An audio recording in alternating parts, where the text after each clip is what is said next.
स्वागत है आपका हमारे चैनल में। मैं आपके साथ पंडित विशाल शास्त्री। आज का विषय आज जानेंगे जून माह में प्रदोष व्रत की महिमा, यानी जो प्रदोष व्रत मंगलवार को पड़ रहा है, जिसे भौम प्रदोष के नाम से जाना जाता है, उसके विषय में शुभ मुहूर्त जानेंगे, कथा के विषय में चर्चा करेंगे, पूजन के विषय में चर्चा करेंगे और साथ ही में जानेंगे एक दिव्य चमत्कारी उपाय जिससे आपके सभी कर्ज की जो समस्या है वह सब दूर हो जाएगी। धन से संबंधित यदि कोई समस्या चल रही है जीवन में तो वह सब समाप्त हो जाएगी। तो चलिए चर्चा को आगे बढ़ाते हैं। यदि आप चैनल पर नए हैं तो चैनल को सब्सक्राइब अवश्य कर लें। सबसे पहले जान लेते हैं भौम प्रदोष व्रत जून माह में कब रखा जाएगा। जून माह में 22 तारीख को इस व्रत को रखा जाना चाहिए पंचांग के अनुसार। 22 तारीख को आपने इस व्रत को रखना चाहिए। 22 तारीख को प्रातः 10:20 तक द्वादशी रहेगी। इसके पश्चात त्रयोदशी आरंभ हो जाएगी। त्रयोदशी पूरे दिन और रात्रि में रहने वाली, इसीलिए प्रदोष का व्रत 22 तारीख को ही आपने करना चाहिए। प्रदोष के विषय में जान लेते हैं। प्रदोष किसे कहते हैं और प्रदोष का व्रत कब रखा जाता है। प्रदोष का व्रत त्रयोदशी तिथि को रखा जाता है। जिस दिन त्रयोदशी तिथि संध्या काल में विराजमान हो उसी दिन इस व्रत को रखा जाता है।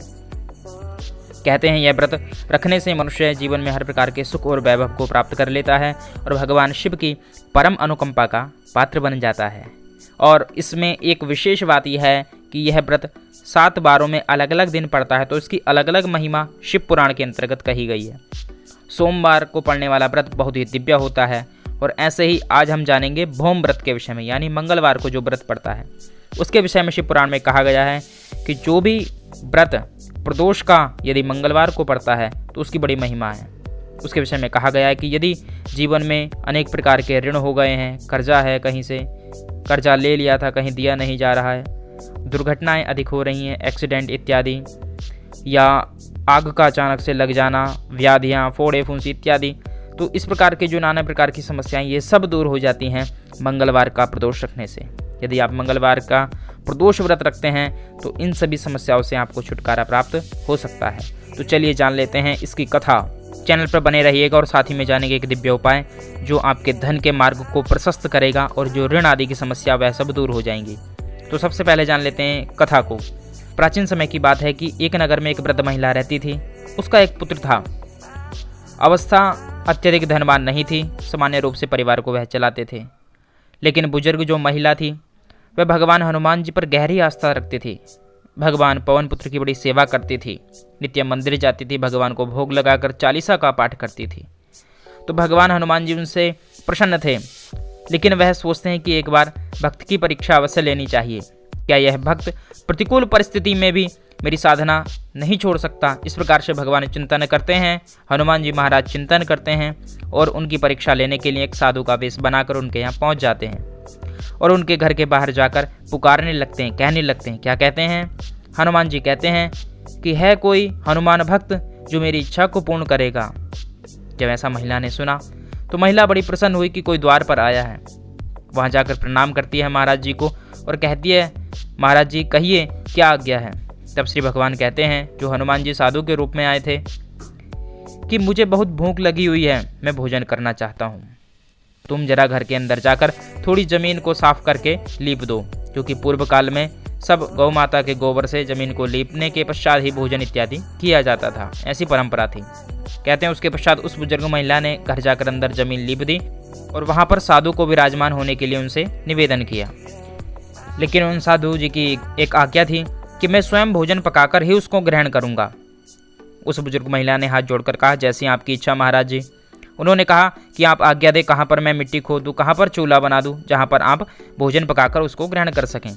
तब साधु ने 3 बार प्रतिज्ञा कराई कि पहले आप प्रतिज्ञा करें, तब जाकर मैं आपको बताऊंगा कि कहाँ पर किस प्रकार से अग्नि प्रज्वलित करनी है। तो उस बुजुर्ग महिला ने थोड़ा सा सोचा, लेकिन फिर उसने वचन दे दिया। तब उन साधु ने कहा कि आप अपने पुत्र को बुलाइए, मैं उनकी पीठ पर अग्नि को प्रज्वलित करके उसके पश्चात में भोजन पकाकर ग्रहण करूंगा। जो वह महिला थी, बुजुर्ग महिला, वह घबरा गई कि ये कैसा वचन दे दिया और अब उसको पूर्ण भी करना होगा। लेकिन जैसा कि वचन निभाने की परंपरा चली आई है तो उसने वचन निभाया, पुत्र को बुलाया और उसके पश्चात साधु ने उनकी पीठ पर अग्नि प्रज्वलित करके भोजन पकाया। लेकिन वह बुजुर्ग महिला वहां से चली गई थी, क्योंकि उससे वह सब देखा नहीं गया। कुछ समय पश्चात वह साधु आवाज लगाते हैं बुजुर्ग महिला को कि आप आ जाइए, भोजन कर लीजिए आप भी और अपने पुत्र को भी बुलाइए। तब वह बुजुर्ग महिला कहती है कि आप मुझे और कष्ट ना दें। लेकिन साधु महाराज कहते हैं कि कष्ट की कोई बात नहीं है, तुम अपने पुत्र को आवाज़ लगाओ। जैसे ही बुजुर्ग महिला ने अपने पुत्र को आवाज़ लगाई तो वह बड़ी आश्चर्यचकित हुई, क्योंकि उनका पुत्र अंदर कमरे से बाहर आ रहा था। यह देखकर बड़ी ही आश्चर्यचकित हुई और साधु महाराज के चरणों में लेट गई। तब भगवान साक्षात उन्हें दर्शन देते हैं कि वह कोई साधु नहीं है, साक्षात भगवान पवन पुत्र हनुमान जी हैं। वह उनकी परीक्षा लेने आए थे। बुजुर्ग महिला ने कहा कि प्रभु, आपने बड़ी कृपा की कि हमारे इस दीनहीन घर में आपने प्रवेश किया और इसको पवित्र और पावन बना दिया है। इस प्रकार से महिला ने बहुत प्रभु की सेवा करी है। प्रभु आशीर्वाद देकर अंतर्ध्यान होते हैं और उनका जीवन उसके पश्चात नाना प्रकार की खुशियों से भर गया। जो उनके कष्ट थे, ऋण आदि की समस्या चल रही थी, जीवन में धन को लेकर समस्या थी, वह सब दूर हो गई। तो ऐसा भगवान हनुमान जी आशीर्वाद देकर अंतर्ध्यान हो गए हैं। तो इसलिए मंगलवार व्रत की कथा के विषय में कहा जाता है कि इस दिन भगवान शिव के साथ साथ भगवान पवन पुत्र की पूजन का बड़ा विशेष विधान है। इस दिन भगवान शिव का पूजन तो आप करें ही करें, साथ में भगवान हनुमान जी महाराज का पूजन भी करना चाहिए। इस दिन 40 आदि का भी आप पाठ करें। इससे लाभ ये होगा कि जो आपके जीवन में ऋण की समस्या चल रही है धन को लेकर, वह सब दूर हो जाएंगी। चलिए जानते हैं वह चमत्कारी दिव्य उपाय जो आपके धन से संबंधित सभी मार्ग प्रशस्त कर देगा और आप धनाढ्य हो सकते हैं यदि आप श्रद्धा और भाव से इस उपाय को करें। कहा जाता है कि भूम प्रदोष में संध्या के समय यदि आप बाबा को, हनुमान जी महाराज को, श्री बालाजी महाराज को चोला चढ़ाते हैं तो इसका प्रभाव बहुत दिव्य है।